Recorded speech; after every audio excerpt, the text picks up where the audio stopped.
The Deadites, also known informally as the Evil Dead, are the most common antagonists in the Evil Dead franchise.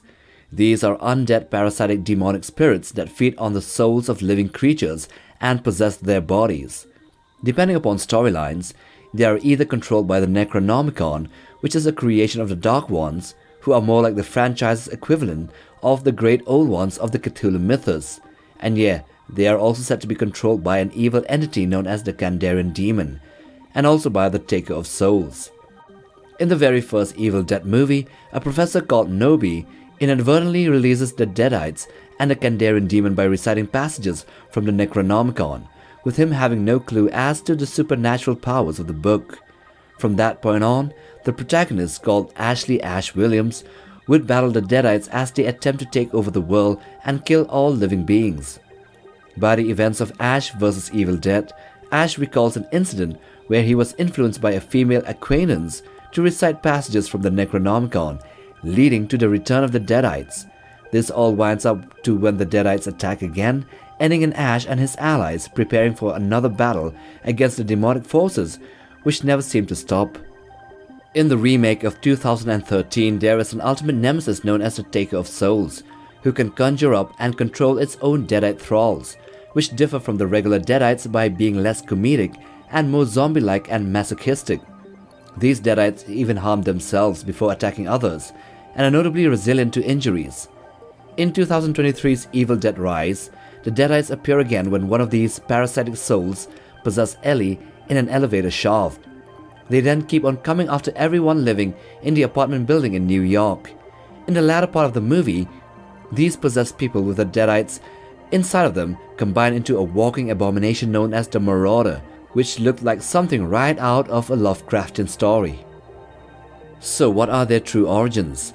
According to one source, the creatures known as Deadites originated as the souls of evil, wicked humans corrupted in the darkest pits of hell. These were then discovered by the evil Kandarian Demon, who captured them and used these cursed spirits as minions to its will. They were then channeled and unleashed upon the living world, with one true purpose: to subdue and conquer. Another source implies that it was in fact the Dark Ones that were responsible for their creation, with the very first Deadite being a cursed human known only to us as the Faceless Man. Regardless of their true nature, it was during the age when the Dark Ones ruled the earth that the Deadites were used as soldiers to subjugate humanity. When the Dark Ones were banished from the world of the living, the Deadites were also expelled and imprisoned in a realm known as the Mirror Dimension. Also in the remake, the Taker of Souls, also known as Shaitan or the Abomination, serves as the main antagonist and possesses the ability to conjure up and control its own Deadite thralls and minions.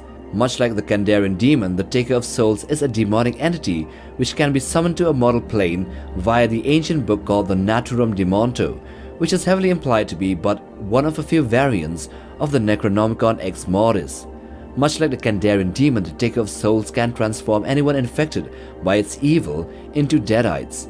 However, as one of the most malevolent and dangerous demons in the Evil Dead franchise, the Taker of Souls poses an even greater threat because the Deadites it creates are extensions of its own essence. Its ultimate goal is to gather 5 souls to summon and unleash its most powerful form, a Deadite avatar known as the Abomination. So those are the origins of the Deadites, and now let's take a look at their appearance. So upon possession of a living creature, the Deadite can manipulate the host's body to reflect a more inhuman appearance.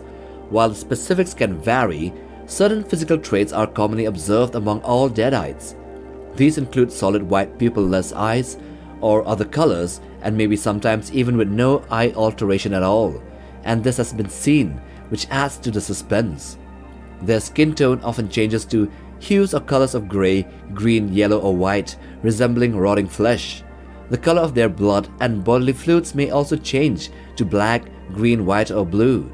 Additionally, Deadites typically develop sharp claws, which they use for slashing, digging into targets and climbing along walls and ceilings like insects.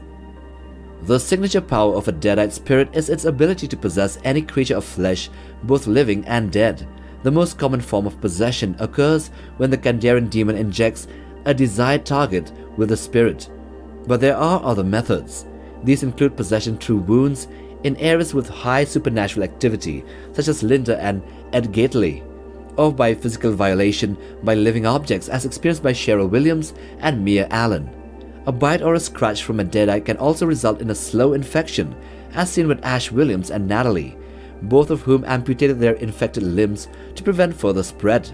Contaminated blood injection, skin contact with a deadite-possessed body, touching the mysterious orb, and reciting spells from the Necronomicon Ex Mortis can also sometimes cause possession. People possessed with deadites exhibit enhanced strength, making them stronger than normal humans, and I would argue, stronger than even the strongest man alive, Mark Henry.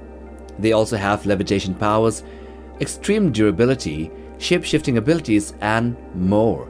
They can withstand many injuries before falling and deceive others by appearing uninfected and accessing the host's memories. In combat, they can warp their host's body into a grotesque form with features like bat-like wings. In rare occasions, deadite spirits can jump from host to host to merge their bodies to form larger entities, such as the giant doppelganger of Ash Williams or the Marauder from the 2023 remake. In one reality, deadites could survive in space and even create green fire-like energy projectiles to attack enemies. So how can you defeat or subdue a deadite? In general, there is no way to completely destroy a deadite spirit. The best methods only prevent the continued use of an individual's body. The most effective and well-known method is bodily dismemberment. Upon capturing or incapacitating a deadite, the host must be dismembered limb by limb and the head severed from the neck. Failure to destroy the head can result in the deadite still operating the host's body, as was in the case of Ash's girlfriend Linda. It is also said that destroying the brain can significantly reduce the chances of resurrection. Once the body is destroyed, the deadite spirit is sent back to the mirror dimension prison, though it can eventually return to the living world and recall events from its previous possession. Across the many realities in which deadites exist, numerous weaknesses have been discovered by those who combat them. The deadites have a connection to the Necronomicon or the Naturum Demonto, and it has been observed that they can feel the book's pain and even die if it is destroyed. However, there are exceptions. In one instance, the Ex Mortis was destroyed by a subway train, yet the deadite host was released unscathed. The Kandarian dagger is an extremely lethal weapon to deadites and even to the Dark Ones alike, as a single touch from its blade can burn or even cause a deadite to explode. Various talismans such as El Brujo's amulet, a Native American dream catcher, and a chicken foot have been seen to protect wearers from deadite possessions. Even holy water and the Holy Bible have also proved effective. Holy water causes possessed individuals to cry in agony, while a beam of pure blue energy from a Bible decimates these deadites.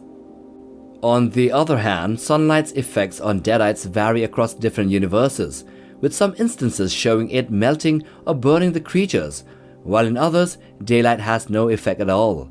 Another rare method involves opening a time rift or a time vortex which can swiftly extract the deadite spirit from a host's body without harm, as seen with Ash's girlfriend Jenna.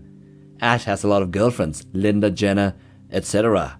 Additionally, as a last point, a passage in the Necronomicon Ex Mortis can instantly depossess any active deadite, but you'd have to know which one. And with that, we come to the end of this video about the deadites and the evil dead. So make sure to subscribe and ring that bell icon for more horror movie monster videos just like this one. So leave a thumbs up and we'll see you in the next video. Take care, guys.